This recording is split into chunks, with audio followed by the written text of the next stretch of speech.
Salut, chers frères et sœurs nord, sud, de l'est à l'ouest, bonjour. Le monsieur que vous voyez là, il s'appelle Yemak.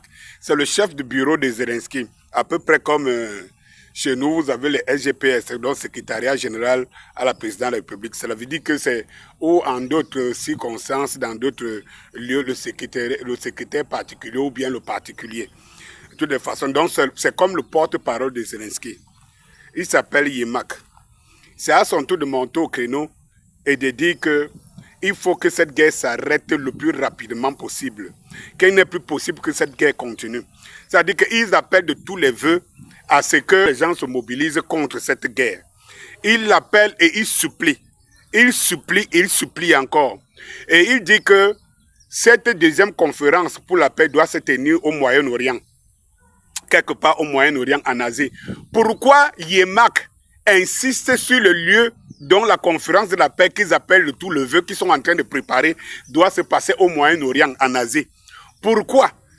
Parce que c'est un message que les Ukrainiens sont en train d'envoyer au monde.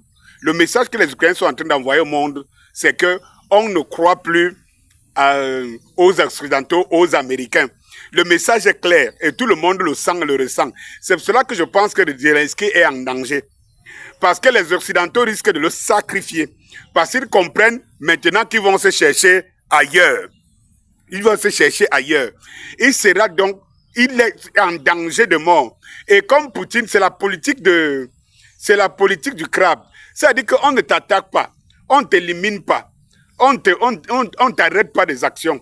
Mais on t'amène tout doucement à ce que toi-même tu te retrouves coincé dans tes propres dents. Ah oui. Donc Yemak dit, il faut que cette guerre s'arrête immédiatement. Et rappelez-vous que c'est en ce moment-là que les Occidentaux envoient les F-16 et tout ça. Pour donner toujours l'impression aux Ukrainiens qu'ils sont capables de continuer la guerre indéfiniment et qu'ils sont supportés. Mais les Ukrainiens ont compris. Ils ont compris. Quand Yemak supplie, vous voyez, quand Yemak supplie, il dit que non, il faut que ça s'arrête. Il faut que le truc s'arrête. Il faut que cette conférence de paix est en train de se préparer. Il donne les indications parce que c'est eux, les Ukrainiens, qui sont en train d'organiser la conférence. Cette conférence de paix. Ils exigent que dans cette conférence de paix, que la Chine soit présente parce que la Chine seule peut influencer la Russie à accepter la paix. C'est ce que Yemak dit.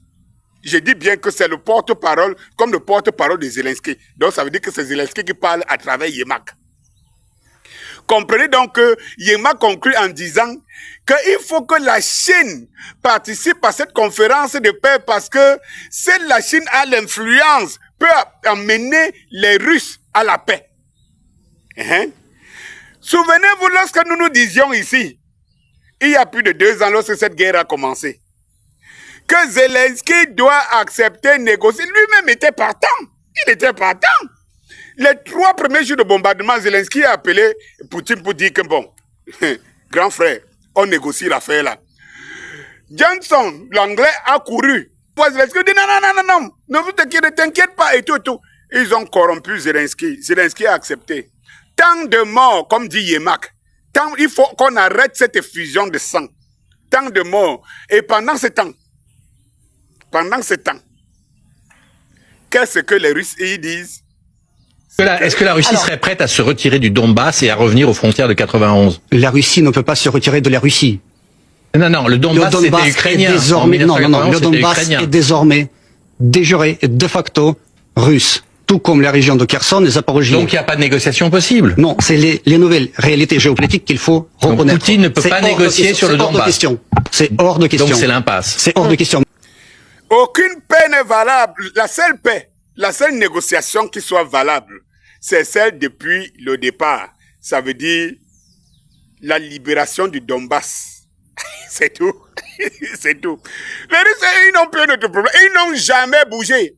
Ils n'ont jamais transigé. On a beau dire, ils vont perdre la guerre, machin. Aujourd'hui, on reconnaît que les Russes sont mieux préparés à la guerre et inventent tous les jours les nouvelles techniques de la guerre. Ah oui, inventent tous les jours les nouvelles techniques de la guerre. Eh bien, que vous dirais-je encore de plus? Que je vous montre que Zelensky lui-même fait d'une manière directe.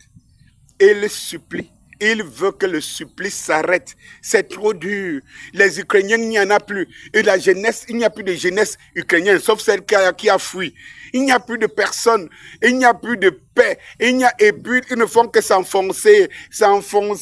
Les dettes même que l'Ukraine, rien que les 2 ans là, qu'ils ont été trompés parce qu'il y a une chose, quand les Ukrainiens s'asseyent aujourd'hui, ils se disent, mais bon sang, qu'est-ce qui nous a conduit? Rappelez-vous quand vous voyez les propagandiers sur les chaînes, les médias mainstream qui vous disaient « Ah non !» Et même certains Ukrainiens, les Anna Poésie et tout cela, qui sont devenus des stars de la télévision, des stars de la guerre de la télévision. Ça veut dire que pendant que leurs frères meurent sur le terrain, elles sont des stars sur des chaînes de télévision occidentales pour montrer que, pour faire la guerre des médias.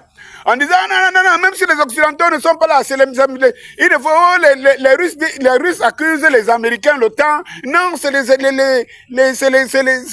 Ukrainiens même qui combattent. Ils ont honte. C'est parce qu'ils ne peuvent pas dire que les Ukrainiens ont une résilience. Les Ukrainiens leur font la guerre. Les Ukrainiens sont mieux placés, mieux structurés. Les Ukrainiens sont mieux formés. Non. Même sans les Occidentaux, l'Ukraine va gagner sa guerre et tout. C'est fini. Et ces gens-là, on ne les laisse plus parler dans les médias mainstream parce qu'en réalité, ça ne vend pas. Quand vous avez vendu le rêve aux gens et qu'après ils se rendent compte que vous les avez trompés, ça donne donc ça. Bonsoir.